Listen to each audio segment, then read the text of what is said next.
میرے افسانے کا عنوان ہے آج لانگا۔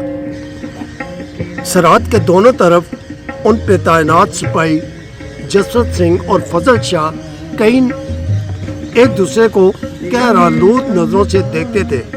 یہ سب لا وجہ نہیں تھا، ہر روز کہیں نہ کہیں فائرنگ کے واقعات کے ساتھ ہر روز بڑھتی تلخی ان بیچاروں کو بھی گھیر لیتی تھی۔ بات سن، سرگوشی میں جسوت سنگھ نے فضل شاہ کو مخاطب کیا۔ کیا ہے؟ فضل شاہ بدستور اپنی روش میں تھا۔ سنا ہے تم ہمارا لانگا کھول رہے ہو۔ حکومتی اقدامات سے نابلد فضل شاہ حیران ہوا۔ اگر ایسا ہوا تو میں تیرے لیے کرم شاہ کے مزار پہ دعا کروں گا اور تو میرے لیے جاتے ہوئے کرتارپور پر پرارتھنا کرنا۔ اس کے لہجے میں آنسوؤں اور عقیدت سے بھری منت تھی۔ ہاں ضرور کروں گا، لیکن تجھے کس نے بتایا؟ اس نے حیرت سے پوچھا۔ چھوڑ یہ باتیں، اب تو میرا ہے اور میں جسوت سنگھ پہلے کرتارپور کی یاترا کرتا تھا، اب تیرے ملک اور تیرے لوگوں کی یاترا کروں گا۔